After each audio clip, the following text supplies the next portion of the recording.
common similarities between all leaders in this whole world is that leaders have... Hi everyone, welcome back to Triple I. It's Kristen right here, and today we're gonna discuss something slightly different, something interesting and ubiquitous. I was in the middle of learning and studying through online courses and listening to Simon Sinek talks about how leaders inspire actions. And somehow I was thinking about why not making a YouTube videos, and I think it was great, and here it is. So grab your tea, sit down and keep on watching.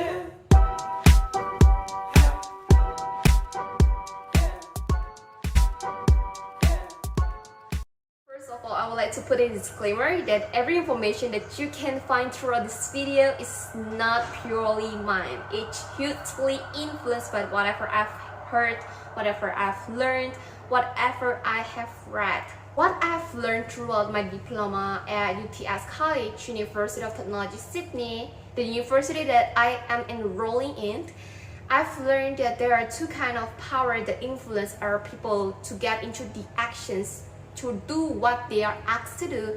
The first category falls into the position power. So people work for you, people do their work because the rewards, the coercion, or the legitimacy.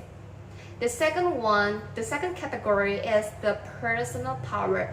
The first one is kind of like expert power based on your knowledge, so therefore people take your advice. The second one is the referent power. So they follow you. They like your personality. They like you and it's you as you. So that's what I think is leadership. And if you are here clicking the thumbnail and to search out whether you are qualified to be a leader or you are having that requirements to be a great leader, you are in the wrong position. You are in the wrong place, because I am personally believing that leaderships are unique. So each of us has our own unique styles of leading something and leading someone. That is the first principle that I've learned through a University of Bocconi, if I'm not mistaken. So I was learning about this through Coursera. So each of us can do based on what we believe. Because if you are trying to be someone else, if you are trying to imitate other people's styles on leading, you will find yourself being labeled as annoying, or you will find yourself being so inauthentic, and therefore people are not going to follow us, people are not going to trust us, because the fact that we don't trust ourselves or our inner self-truth to bring the best version of ourselves, we can develop our own unique styles. And if people like it and people believe in what we believe, people will follow us.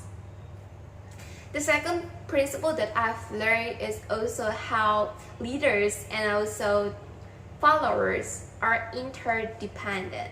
But before that, we need to notice one common similarities between all leaders in this whole world is that leaders have followers. Exactly right. If you do not have followers, so why are you a leader? What are you leading? So it is not that one superior than other people, like leaders are smarter, bigger, leaders are more and more superior than the followers. No. Leaders are only creating an environment, like creating a pool for talented people, for like-minded people. And when I say like-minded, it's not like the same-minded, but diversity, like putting everything all together. So that's how you lead people to come to you.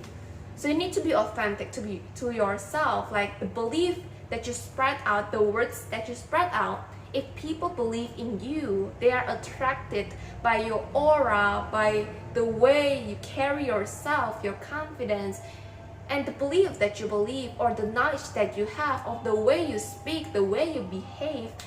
If they get inspired, if they like your personality, if they got your charisma, they're going to follow you. So you create an environment for talented people in a pool together to achieve a common goal, to achieve the goal together.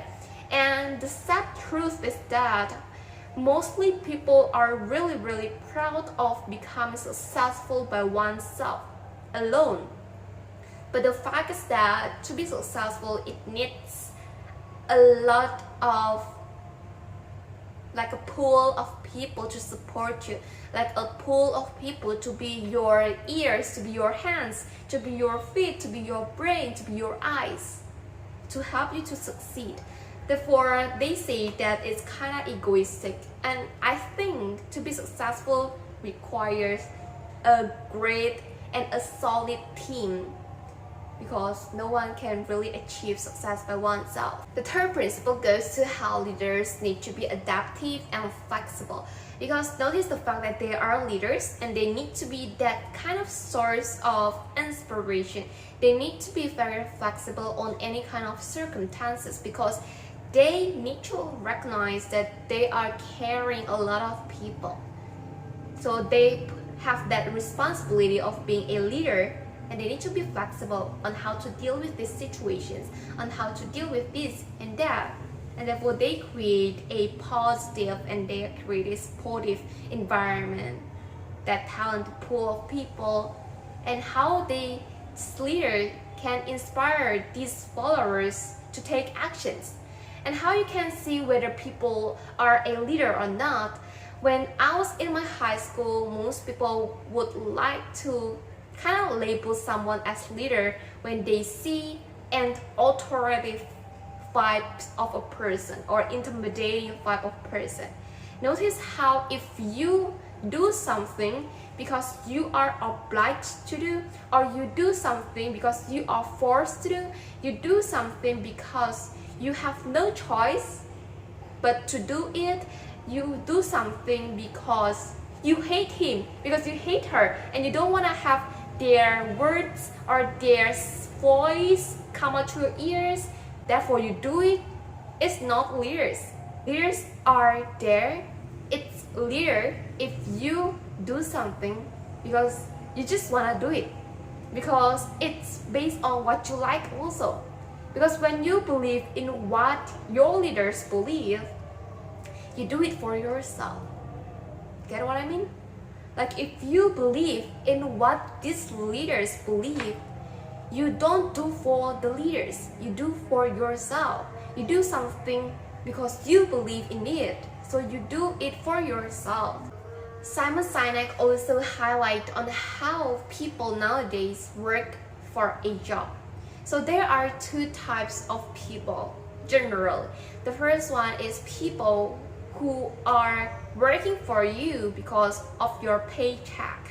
But if you spread out the words of what your core values of your organizations or your belief that you believe, and people work for you because they believe in what you believe, they gonna work, like literally work for you through the blood, sweats, and also even tears. So if you have that courage to be different, to be unique, you are a leader. You do not need to rule the world. You do not need to rule 1,000, 2,000 people to be able to be labeled as leaders. You just need to start from ourselves. We just need to start with ourselves on how we lead ourselves, lead our life, lead our tomorrows, and lead. Somehow people will follow you because they like your personality, they like how you treat yourself, and I think that's how leadership grows. And I think everybody is eligible to be a leader. Leaderships are eligible for everyone who tries and who dares to be it. See ya on our next videos, and I hope this is going to be very important, and I hope there is something to be digested and to be shared and meaningful to you, and maybe changing your mindsets into something better and the way you think, because it shapes a better you. See ya! Thank you for watching.